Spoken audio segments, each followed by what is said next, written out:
Masih bersama saya Budiman Tanrujo di satu meja The Forum. Kang Gun-Gun, Hasan Azmi mengatakan dimasak saja menghadapi teror di Tembok. Apa yang Anda baca? Itu salah ucap atau gimana sih? Menurut saya ini ketidakcakapan dalam mengelola komunikasi publik ya. Karena kalau kita bicara komunikasi publik itu kan orientasinya pada 4 hal. Pertama itu harus menciptakan mutual understanding. Pemahaman bersama itu penting dikelola. Yang kedua menciptakan goodwill. Niat baik orang untuk bekerja sama. Kemudian yang ketiga damage control. Mengontrol potensi kerusakan. Dan ini tentu terhubung juga dengan orientasi substansi kebijakan yang bisa lebih jelas yang keempat. Nah 4 hal ini penting dalam konteks komunikasi publik. Kalau tidak maka bukan menurunkan tingkat ketidakpastian dan ketidaknyamanan. Justru yang ada adalah menambah masalah. Contoh misalnya pernyataan dan gestur ya. Jadi diksi dan gestur soal masak aja itu sepertinya simple tetapi justru menambah bobot masalah. Karena bisa dianggap tidak empati, dianggap arogan, dianggap tidak kemudian ingin menyelesaikan masalah. Nah, kan namanya komunikasi itu reciprocal. Dia tidak bisa linear, tidak bisa searah, dia harus timbal balik. Makanya kemudian penting untuk bicara soal posisi. Hasan Azmi sebagai PCO itu kan komunikasi presidensial itu kan harus direktif, otoritatif, official. Nah ini karakter dari komunikasi istana sebenarnya. Dan itu menurut saya tidak bisa impromptu yang asal-asalan. Kan ini spontan. Tetapi spontan menurut saya tidak percaya tanpa intensi. Itu pasti dengan intensi. Intensinya apa? Intensinya merespons ya dan ingin mengecilkan persoalan. Menurut saya intensinya di situ. Dari misalnya isu teror menjadi respon atas pernyataan di Twitter, di X dari Cica kan gitu. Nah ini kan namanya mendowngrade persoalan, bukan menjadi problem solving dari komunikasi istana. Oke, baik, Bung Kodari. Kok banyak pejabat-pejabat yang komunikasinya offset ya, blunder ya, ngomong kritik terhadap RUU-TNI kurang kerjaan, kampungan, itu kan PSSI kurang gizi itu. Apa yang sebenarnya Anda lihat dari pola komunikasi yang seperti itu? Ya, pertama kita kalau bicara komunikasi kan walaupun judulnya pemerintah tapi orangnya kan macam-macam ya. Orangnya punya latar belakang juga sangat bervariasi. Ada yang mungkin latar belakangnya akademisi, belum pernah di pemerintahan. Ada yang sebelumnya barangkali di jabatan itu baru dan relatif tidak pernah berinteraksi dengan media massa. Atau memang sudah punya kecenderungan-kecenderungan pribadi sebelumnya. Ya saya kira kalau saya misalnya per hari ini mungkin nggak beda-beda jauh amat ya dengan saya sebelum masuk ke pemerintahan ya.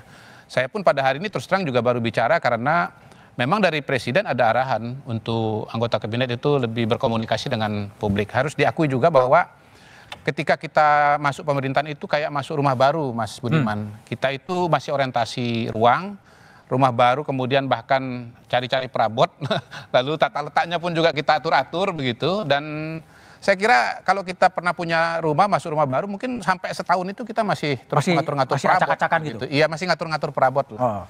Nah, dalam kerangka itulah kemudian saya melihat semua proses ini adalah proses proses belajar ya. Pak Prabowo sendiri juga ketika kemarin pekan lalu berkomentar mengenai hasil pertandingan sepak bola Indonesia dengan Australia, ya namanya juga pelatih baru gitu kira-kira. Dan mudah-mudahan akan ada perbaikan. Dan kita lihat bahwa pada pertandingan kedua di GBK kemarin kita lihat perubahan yang nyata lah. Kedepan saya yakin pasti akan ada evaluasi, akan ada mekanisme baru ya. Misalnya saja nih kalau saya terus terang boleh kasih usulan, ya perlu ada semacam katakanlah penyegaran. Bukan penyegaran. Oh bukan. Itu prerogatif presiden. Jangan kata beliau nanti saya malah menciptakan ketidakpastian. Isu baru lagi.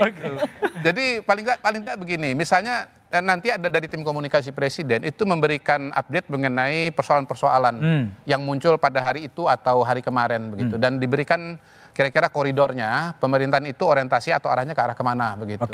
Jadi saya kira itu salah satu hal kecil tetapi mungkin nanti impactnya itu bisa besar begitu ya. Dan ya kalau saya pribadi, saya menganggap komunikasi itu sama pentingnya dengan kebijakan publik begitu. Jadi kebijakan publik itu tidak berdiri sendiri.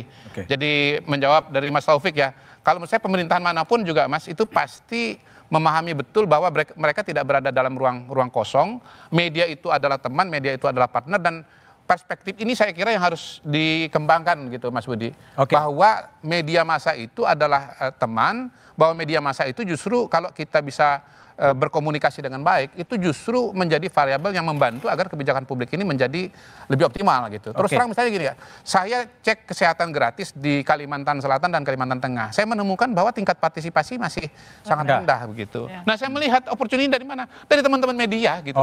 Bagaimana supaya program yang begini bagus diterima oleh masyarakat. Bahkan lebih jauh lagi, bukan cuma komunikasi, edukasi Mas. Karena ternyata banyak rakyat yang walaupun tahu ada cek kesehatan gratis, tetap nggak mau. Nanti kalau saya cek kesehatan gratis, saya tahu penyakit saya gitu loh. Nah, kayak begini kan harus edukasi, nggak cukup cuma diinformasikan. Baik, gitu. Bung Sentri sebagai Pemret Tempo gitu.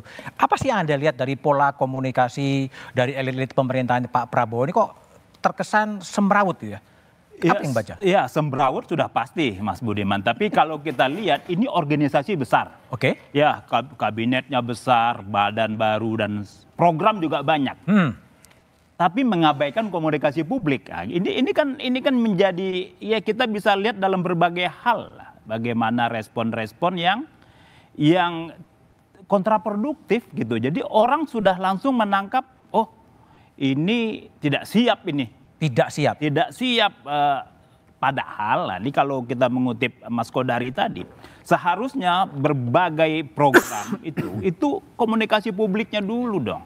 Rapikan, sampaikan ke publik, biar kita tidak terkaget-kaget nih.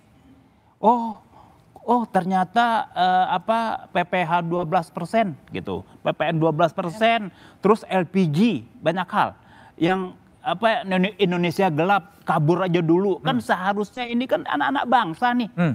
Kami jurnalis, ini Cica itu warga negara yang seharusnya direspon oleh pejabat negara dengan baik.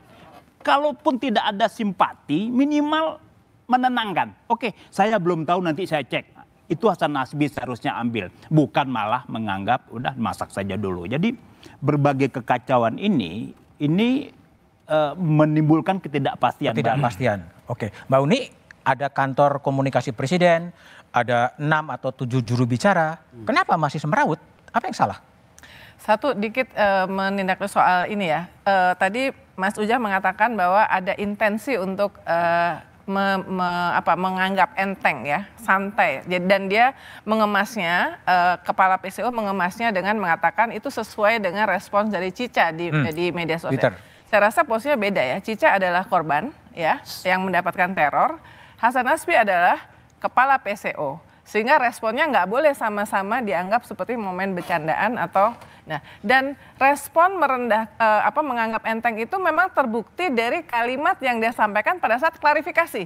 Dia mengatakan di klarifikasinya bahwa jangan persoalan teror ke Tempo jangan dibesar-besarkan. Jadi memang secara literal, secara ini dia memang ingin supaya masalah ini teror ini tidak dibesar-besarkan dan itu sikap yang tidak baik.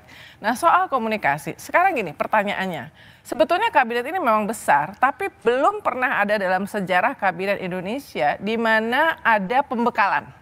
Ada retreat di Hambalang dan salah satu materinya adalah handling media. Saya menulis itu, yang memberikan materi adalah jurnalis dari Rumania, Ana Moraru.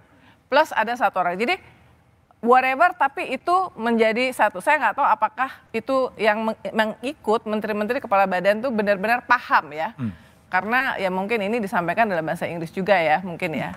Terus atau mungkin capek atau segala macam. Tapi intinya ada, belum pernah ada. Dan yang kedua ada retreat di Akbar. Jadi ini pembekalannya tuh nggak pernah ada dalam sejarah kabinet. Ya harusnya ini lebih siap. Nah, yang kedua, tapi strukturnya kita lihat jadi komunikasi kan tadi hilir ya, tetapi di hulunya itu juga bermasalah. Makanya saya mengatakan istilah yo-yo policy. Jadi kebijakan itu tidak dirumuskan dengan matang, mempertimbangkan kalau ini seperti ini maka akan dampak seperti ini. Kalau ini seperti ini dampak seperti ini. Dilempar aja dulu ya.